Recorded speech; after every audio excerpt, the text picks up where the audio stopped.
Greetings, YouTube. So, last weekend, my wife and I saw the Green Lantern movie, and I thought I'd talk about it today.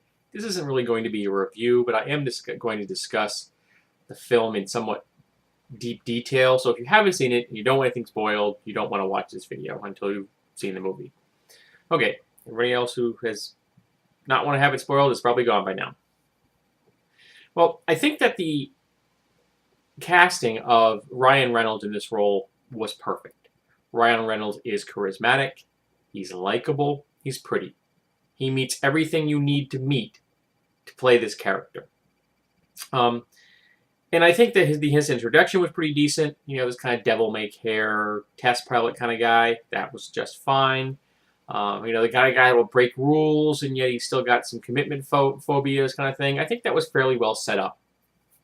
And then he gets introduced to the whole concept of the Green Lantern Corps, and he gets his ring, and we move into the superhero phase of the film.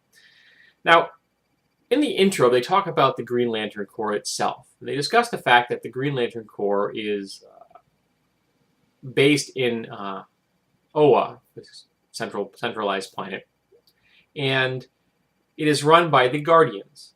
Now, I've read the Green Lantern comic, not a huge amount. I was never a great fan, but I did own quite a few copies when I was younger. And I understand the mythology of it fairly well. And I've never liked the Guardians. They just seem like these aristocratic plutarchs that treat everyone as inferiors. I'm really opposed to people in command structures that are not democratically voted into place. I don't like them. It's just smacked of theocracy to me. So I'm never big on the whole Guardian concept. But in the intro, they talk about the fact that the universe has been divided into 3,600 sections. And so there are 3,600 Guardians, Green Lanterns. All right? Cool. 3,600 members in the Corps. There's a small problem there. The writers of the original comic, the writers of the current comic, I imagine, and the writers of this script seem to not quite grasp the definition of the scale of the universe. There's 100 billion stars in the Milky Way. There are approximately 100 billion galaxies. Okay? You divide that 3,600 ways? How do you guard anything? If you were to spend 1 minute in a galaxy that had 100 billion stars with no travel time, it would take you over 2 years to check everything out. That's absurd. Now, if you were to say it was 3,600 Green Lanterns in the Milky Way, okay, 100 billion stars, say one representative from each race, 3,600 races, okay, I would find that plausible. And you still would not have worried about the scale. You didn't have to worry about the rest of the universe. We're not going to worry about it for a whole, millennia into the future. So you could have brought the scale down just to the galaxy, made it seem a little more plausible, and at least for me, up to the plausibility of the entire storyline. Yeah, I know, these are magic knights. I get that. But a number of scenes in the film, they show all of the Green Lanterns on Oa. So they all can have the big speech given to them, and Sinestro can go, whoa, like this, like some kind of messiah, and they can all stick their rings in the air and all look really impressive. Who the fark is guarding anything if all the Green Lanterns are on Oa for inspirational speeches? So yes, I think that this film, for me at least, and my wife, failed kind of miserably on that score. My wife also found the editing jarring. We found the overall storyline, it was okay. It was better than Iron Man 2. That was my wife's comment when we left the theater. Yes, I know there's people out there who like Iron Man 2. I don't understand why you do that. But enjoy it, all right? I also think they went big too fast. For example, if J.K. Rowling had written all of the 7 books in the Harry Potter series and then launched the movies, okay? So just imagine that happened. And in the first movie, Harry goes to Hogwarts for the first time. He's, what, 9 or 10 years old in the first film. And during the first film, he kills Voldemort. Okay, what do you do for the next 7 films? Nothing. They don't happen. And that's what happened in this film. Green Lantern takes on the biggest baddie there is in the entire universe and kills him by himself. Where do you go from here? Now, I think this could have been saved. They should have done this in a Batman Begins style film. Small scale. He takes on the disgruntled executive that was all pissed off about his hot dogging. And then he takes on Hector. Doesn't kill Hector. He beats Hector and imprisons Hector. Second film. Sinestro starts to get jealous of how good Hal Jordan is starting to show himself to be.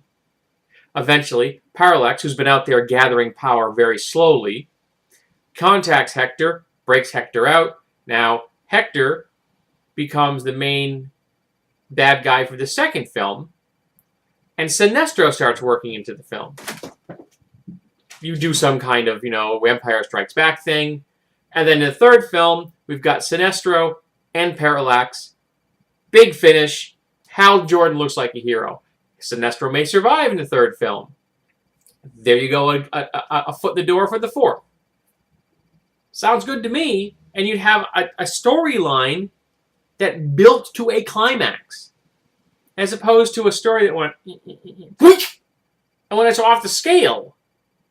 I wanted to see Hal Jordan be a superhero for a film. I wanted to see him go out there and break up some bank robberies. Take on some muggers. Heck, they've had Superman do that kind of thing before. Why did Hal Jordan get gypped?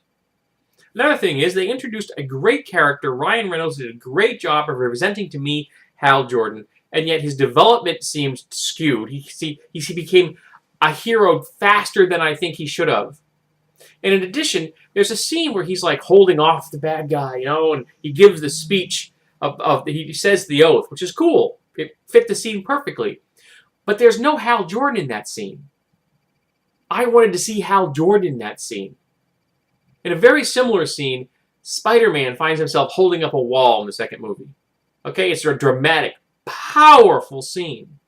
And what does Peter Parker say? This is really heavy. Peter Parker was in that scene. It wasn't just Spider-Man. It was Peter Parker. And once Hal Jordan put that uniform on, I never saw Hal Jordan again. I just saw a Green Lantern. A cookie-cutter character that could have been anybody. I wanted to see Hal Jordan. And in the final scene where he finally takes out Parallax, fine. It's a nice, dramatic fight scene, which I really didn't think was all that dramatic. And yet he's not in the scene. He's just a generic Lantern taking on the bad guy. I wanted to see some flair. I wanted to see something of the personality that Ryan Reynolds can bring to everything he does. And yet it wasn't here. They wasted Ryan Reynolds in this movie. Just like they wasted him in the Wolverine movie. I don't understand why people can't realize he's an incredibly talented guy and he will carry a movie for you if you just give him the stuff to do this job with. So, yeah, I was disappointed in Green Lantern. Like I said, it was better than Iron Man 2. I don't even know if I'd be willing to see a second one if they ever put it out. I'm not sure. I know that people are going to disagree with me. They're going to say I'm looking for too deep in this. I'm not just turning my brain off and enjoying the movie. Maybe you're right. But I wanted something that I didn't get. I wanted a good time. I wanted to buy into the character. I wanted to see Hal Jordan develop in a way that, to me, that made sense and work with the storyline. Maybe Batman Begins and Dark Knight have spoiled me. I've seen what DC characters can do. And now I want the rest of them to do the same thing.